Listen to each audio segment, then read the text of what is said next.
अस्सलाम वालेकुम class pre 9th biology. उम्मीद है आप सब खैरियत से होंगे।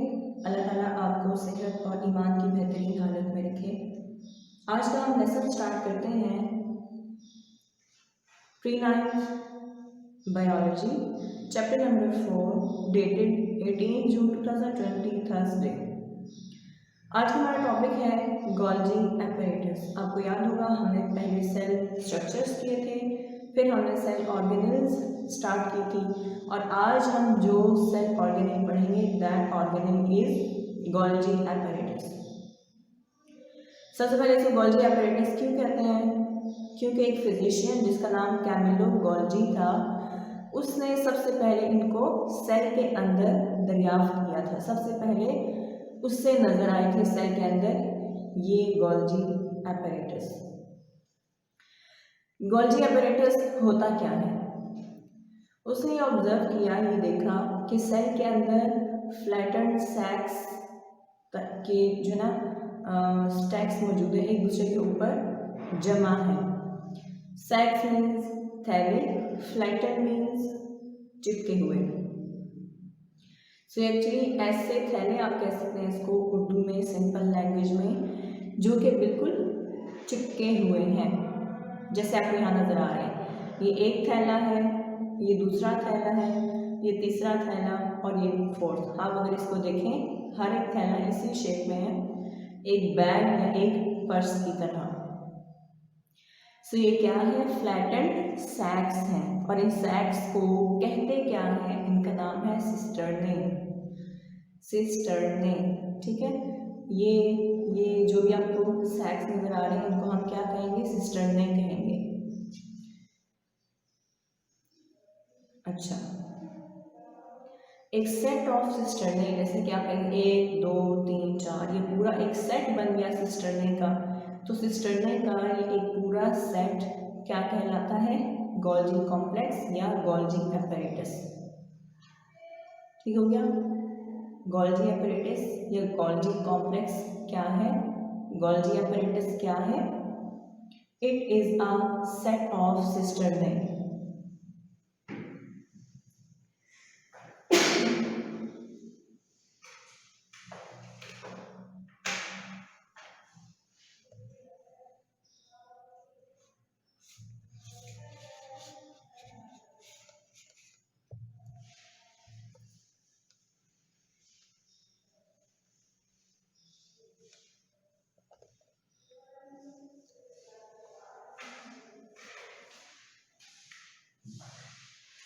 गोल्जी एपरेटस प्लांट्स के सेल में भी मौजूद होता है और एनिमल सेल्स में भी मौजूद होता है।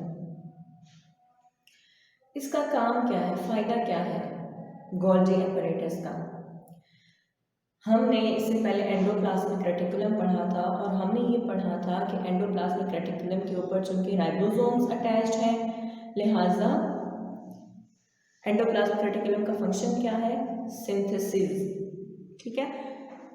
सिंथेसिस के लिए ये सर्व करता है। सो एंडोप्लाज्मिक रेटिकुलम पर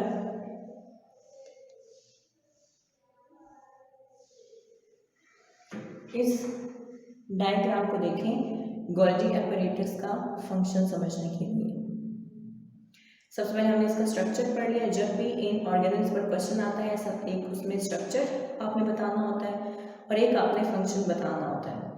सो अब हम फंक्शन पे आ रहे हैं और हमने पहले स्ट्रक्चर को इसी फिगर से समझ लिया। अब हम फंक्शन को भी इसी फिगर से समझेंगे कि गोल्जी एपरेटस का फंक्शन क्या होता है। ये आपको छोटे छोटे से थैले या वेसिकल्स नज़र आ रही हैं।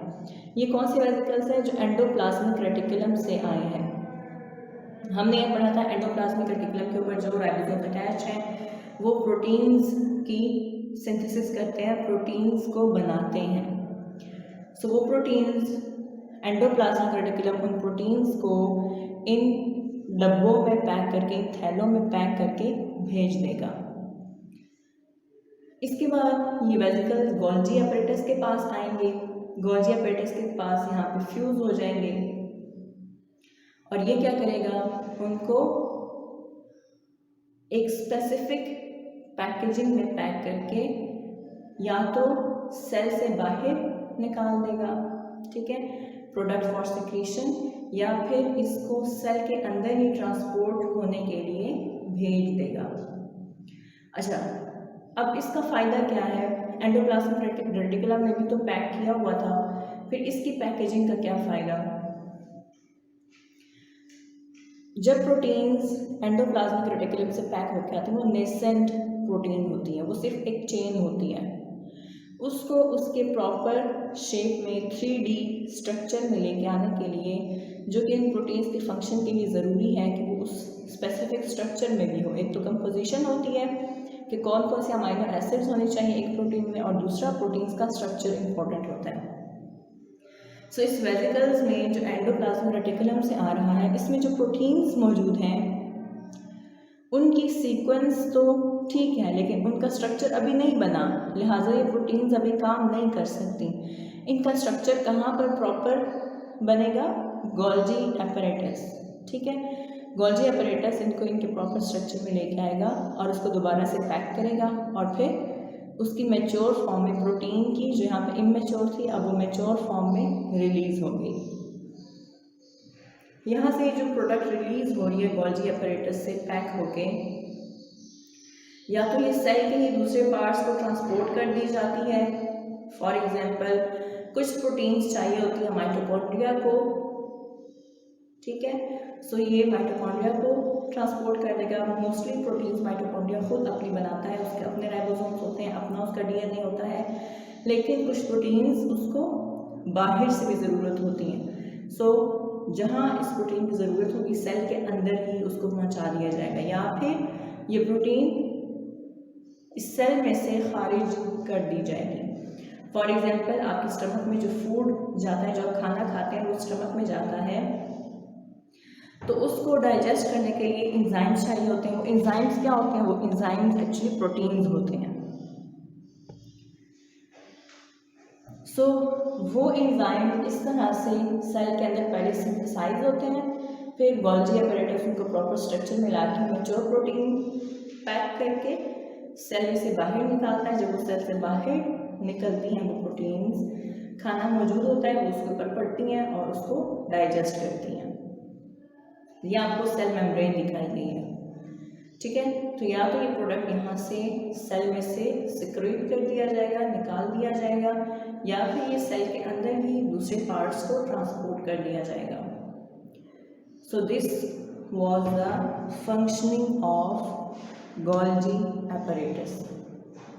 आपको इसी तरह से फिगर ड्रॉ करनी है और उसको प्रॉपर लेबल करना है, और नीचे उसको मेंशन करना है कि फिगर ए, बी या सी जो भी आपने टेक्स्ट में यूज़ किया हुआ है, और उसके साथ मेंशन आपने करना है फंक्शनिंग ऑफ गोल्जी एपरेटस।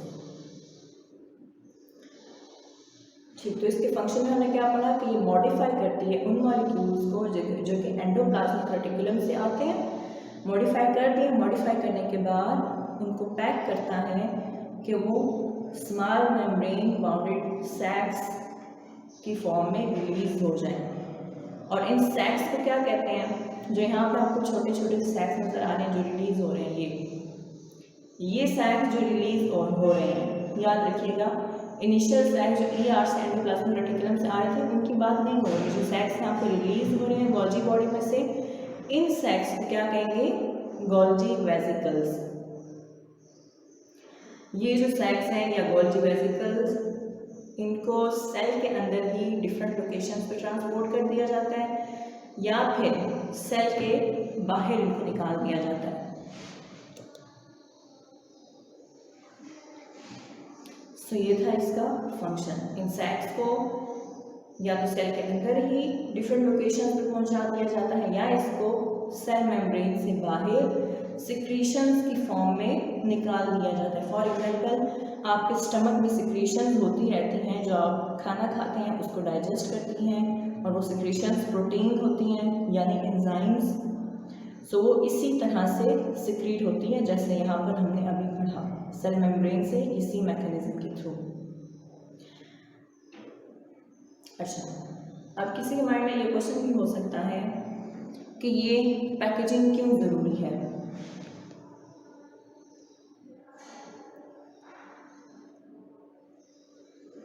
यहाँ पे पहले एंडोप्लाज्मिक रेटिकुलम से भी जब प्रोटीन प्रोडक्ट्स आई तो वो पैक थी, और जब गोल्जी एपैरेटस उसको बाहर निकाल रहा है तो फिर उसको पैक कर रहा है। आप बताएं पैकेजिंग किस लिए होती है? आप शॉप पे जाते हैं, आप चीज़ें ख़रीदते हैं, लेटा से बोलना आप बिस्किट्स ख़रीदते हैं या आप कोई भी खाने की चीज़ ख़रीदते हैं, तो वो पैक क्यों होती है, क्यों उसकी पैकेजिंग की जाती है?